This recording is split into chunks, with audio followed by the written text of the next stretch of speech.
Mercredi 31 janvier 2024, mesdames et messieurs, bonsoir et bienvenue dans cette nouvelle édition du journal de Viva en version française. Dans les actualités de ce jour, un accident a eu lieu sur la ligne ferroviaire FCE reliant Fenarançu à Manakar ce matin vers 10h40. Cela a eu lieu au PK 114 entre Saasinak et Fenumbi. 3 personnes sont décédées et 6 autres blessées selon le bilan provisoire. D'après nos sources, l'accident serait dû au fait que le train n'avait pas pu monter une pente et a ainsi fait marche arrière, causant un déraillement. L'une des personnes décédées aurait été écrasée par le train. L'un des décédés est un employé de la ligne. Parmi les blessés figure également un gendarme. Les détails de l'accident et le bilan officiel seront communiqués ultérieurement.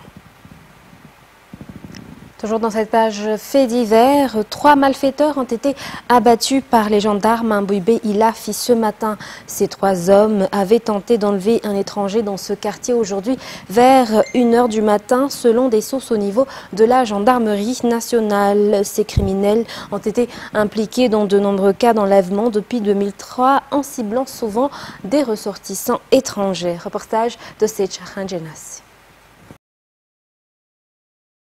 Charles, Betumbouk et Didavaza ont succombé aux balles des gendarmes aujourd'hui vers 1h du matin. Ces 3 hommes sont déjà connus des forces de l'ordre car ils avaient souvent commis des enlèvements, ciblant souvent les étrangers mais aussi quelques Malagasy. Didavaza et ses amis étaient encore en train de planifier leurs mauvaises actions ce matin vers 12h45 lorsqu'ils se sont retrouvés nez à nez avec les gendarmes de la compagnie territoriale d'Antananarivo. Grâce à une source, les gendarmes ont pu se rendre rapidement sur place où se trouvent les ressortissants étrangers que les 3 hommes avaient envisagé d'enlever à Mbouibé-Ilafi. Des pièges ont été mis en place et une surveillance des zones environnantes a été établie. Les tirs ont commencé lorsque les bandits ont aperçu les gendarmes. Did et ses complices ont engagé des tirs contre les gendarmes et lors de leur riposte, ces derniers ont abattu 3 malfaiteurs. Lors de la fouille, les forces de l'ordre ont saisi un fusil et 2 pistolets qui ont été sur eux. Selon les explications, ces criminels avaient été impliqués dans de nombreux cas d'enlèvement depuis 2003. Did et ses complices ne se sont pas contentés à des enlèvements car ils ont également perpétré des attaques à main armée. Les corps des malfaiteurs ont été déposés à la morgue de la Chiera. Dans les actualités politiques de ce soir, le PDS d'une commune dont le poste de maire est vacant peut ne pas être un fonctionnaire selon une proposition soumise à l'Assemblée nationale. Aujourd'hui, cette proposition de loi a été adoptée par la commission en charge de l'intérieur et de la décentralisation. Les changements ont été approuvés par la commission aujourd'hui et seront présentés en séance plénière en vue de l'adoption par les membres du Parlement de la Chambre basse. Reportage signé Rad Romananzatouf. La loi 2014-020 relative à la nomination du PDS ou du chef de la délégation spéciale pour les communes sans maire a été modifiée. Un seul article de la loi a été modifié conformément à la recommandation parvenue à l'Assemblée nationale. Si la personne nommée PDS devait auparavant être fonctionnaire, cette condition ne sera plus nécessaire selon la nouvelle recommandation parvenue aujourd'hui auprès de l'Assemblée nationale. Cependant, les 2 adjoints au maire doivent être fonctionnaires pour les PDS nommés dans les communes sans maire. Ce changement ne concerne pas les maires dont le mandat est exprimé, mais uniquement les communes qui ont connu une vacance de poste de maire à la suite d'un décès ou d'une incapacité de travailler, par exemple. Cette proposition a été adoptée aujourd'hui par la commission de l'Assemblée nationale et sera soumise aux députés en séance plénière ce vendredi à 15h.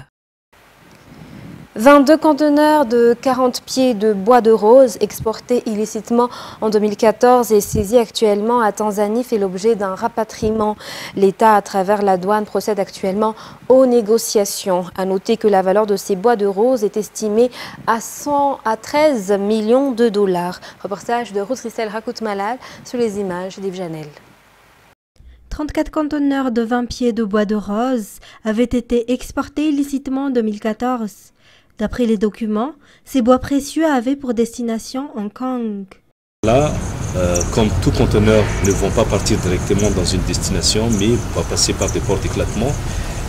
En éclatement à Mombasa, à Nairobi, ces 34 conteneurs de bois de rose a été saisis sur plainte du ministère de l'Environnement du Kenya.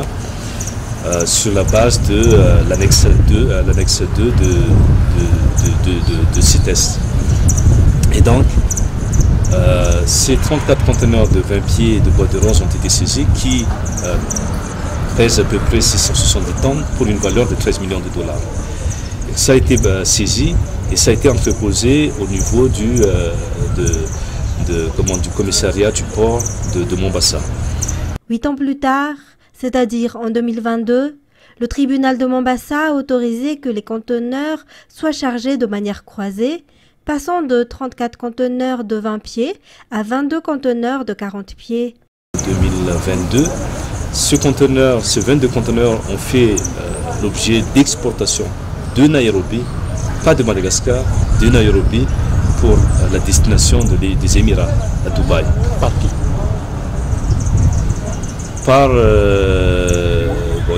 C'était des chargeurs qui étaient mentionnés par l'EPL, dans l'EPL.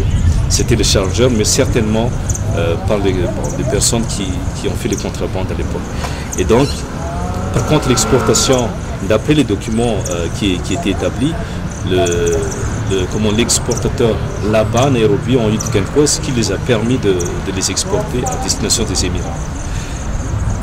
Arrivé à Tanzanie, la brigade mixte de Tanzanie a saisi encore une deuxième fois ces conteneurs sur la base de l'annexe C de la CITES. Actuellement, l'État, à travers la douane, effectue les procédures et les négociations pour que ces richesses nationales soient rapatriées. Depuis l'année 2023, donc en début d'année 2023, il y a eu des pourparlers avec l'autorité tanzanienne et l'autorité malgache pour faire rapatrier ces bois de rose à Madagascar. Moi, personnellement, j'ai eu des discussions au mois d'octobre avec l'ONIDC, donc les Nations Unies pour le crime et les drogues, et accompagné de représentants de brigades mixtes qui a fait l'interception de ces bois de rose en Tanzanie pour voir ensemble les procédures de rapatriement. Et en novembre 2023, il y avait 3 personnes de la douane qui étaient également dépêchés en Tanzanie. Ils étaient partis pour une réunion, mais à la fois ils étaient dépêchés pour négocier avec l'autorité sur place pour faire en sorte que ces bois de rose soient rapatriés. Il y a eu des discussions fructueuses pour les procédures à mettre en place pour le rapatriement de ces bois de rose. Parallèlement à ça, il y a également le ministère de l'Environnement et la CITES à Madagascar qui a eu des échanges avec eux. Et donc tout ça converge de faire en sorte que ces bois de rose soient rapatriés à Madagascar. Concernant la saisie des richesses naturelles, selon le DG de la douane, plusieurs conteneurs de bois de rose sont saisis au port de Tuamasin. Ils datent de 2012. Le DG a précisé que ces conteneurs sont verrouillés par cadenas électrique. Dans la page économique de ce soir, un financement d'une valeur de 200 millions de dollars a été octroyé par la Banque mondiale pour venir en aide à la population dans la partie sud de Madagascar à travers le projet Miunzu. Ce projet vise à soutenir et à améliorer les moyens de subsistance résilients de la population dans cette zone. Fin de scène à Mireille, Yves Janel. Les régions Anossi, Anjui et Atimojefen sont entre autres les bénéficiaires du projet Miunzu qui vise notamment à soutenir les moyens de subsistance résilients dans la partie sud de l'île et qui répond également aux défis sociaux, environnementaux et sécuritaires. Ces régions qui sont souvent confrontées à des enjeux critiques aggravés par le changement climatique et l'insécurité croissante, telles que la sécheresse, les violences basées sur le genre, la conversion des jeunes en Dahal et aussi un manque de développement durable. Ainsi, le projet Miunzu met en avant l'importance d'une approche de gouvernance locale forte et d'une planification participative. Par ailleurs, un centre opérationnel sera mis en place afin de mieux gérer la gestion des risques et des catastrophes dans ces localités. En effet, le projet Miunzu et le BNGRC visent à impliquer les communautés locales dans la prévention et la gestion des risques, ainsi qu'à offrir des opportunités de développement durable pour les 134 communes d'intervention conjointe, selon les informations. Dans le cadre de la collaboration du projet Miunzu et du BNGRC, une cérémonie de remise d'équipement a eu lieu ce jour au BNGRC.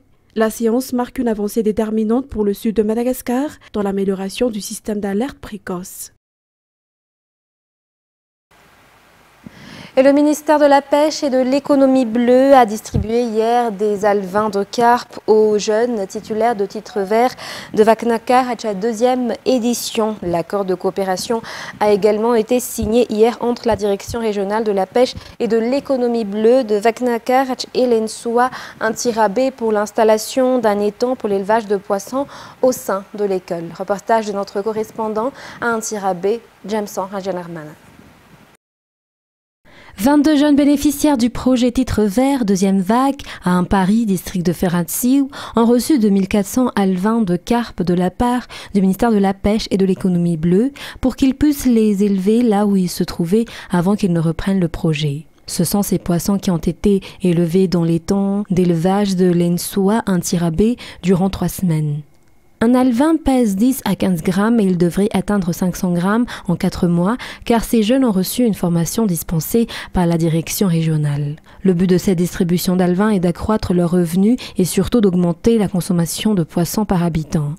L'accord de coopération a également été signé mardi entre la Direction régionale de la Pêche et de l'Économie bleue de Vaknakar et l'École nationale de formation des sous-officiers de l'armée au Ensoua, un tirabé pour l'élevage de ces poissons carpes et tilapia au sein de l'école.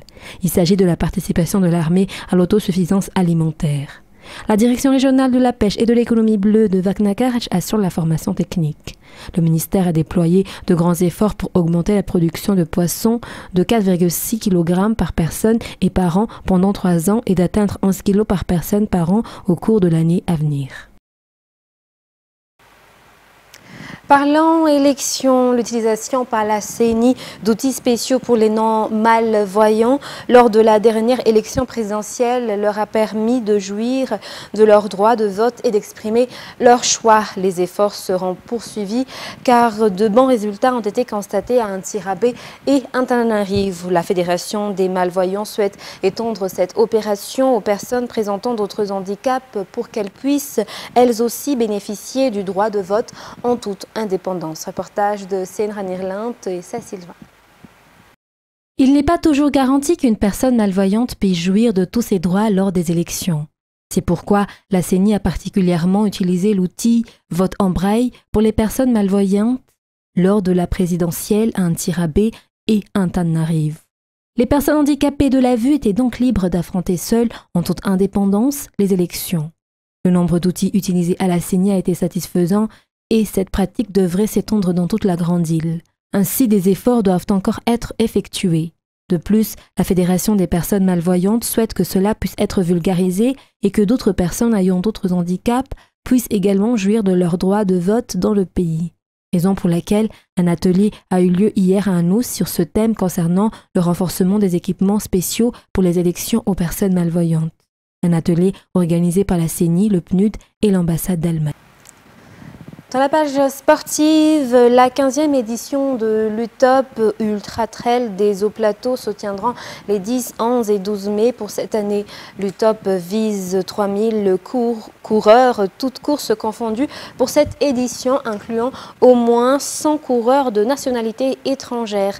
Par ailleurs, 6 champions et championnes de cette édition 2024 participeront à des courses internationales, dont le Grand Raid, l'UT4M en France et le Dodo Trail à l'île Maurice. Selon les informations, les inscriptions pour cette 15e édition de l'UTOP sont déjà ouvertes et ne se termineront que le 7 avril 2024. Il convient de rappeler que l'UTOP est un événement sportif de référence à Madagascar qui allie sport, nature, impact environnemental et sociétal, mais également découverte. Dans les actualités internationales, les agriculteurs français entament aujourd'hui leur 3e jour de blocage d'axes stratégiques autour de Paris. Signes qui sont toujours plus proches de la capitale. Des blindés de la gendarmerie ont été déployés mardi soir sur l'A6 à quelques kilomètres de Rungis. France 24. 1 heure après le discours de Gabriel Attal, les tracteurs redémarrent vers Paris et tentent de forcer les barrages sur l'autoroute A1. Les agriculteurs déçus montent le ton. Voyons les actes. Pour l'instant, il n'y a que des paroles, il n'y a que des propos, c'est pas suffisant. Donc on reste sur place. Maintenant, nous l'attendons sur les résultats et nous serons d'une sévérité sans limite. Oh, il y a des chances qu'on se rapproche de Paris, oui. Dans le détail, le Premier ministre a précisé le calendrier. notamment sur des avances de trésorerie. Dès février, 50% du remboursement du GNR, soit 733 € pour une exploitation utilisant 7000 litres de carburant. Mais aussi le versement total des aides de la PAC en mars. Pour les agriculteurs, il était temps. Content d'apprendre qu'enfin l'État veut payer ses dettes, parce que ce qu'il va payer au mois de mars, c'est quand même de l'argent qu'il doit aux agriculteurs depuis le mois de décembre. On parle de 730 € par an, c'est pas non plus une fortune, c'est pas avec ça qu'on va vivre. Nous, ce qu'on veut, c'est redonner de la dignité aux agriculteurs. Autre mesure annoncée, un fonds d'urgence débloqué avant la fin de la semaine pour les viticulteurs de l'Occitanie. La part des viticultures, bon, ben ça c'est plutôt positif. Maintenant, quid, combien, comment, ça on ne sait pas du tout. On ne peut pas lever de barrage tant qu'on n'a pas beaucoup plus de précision sur tout ça.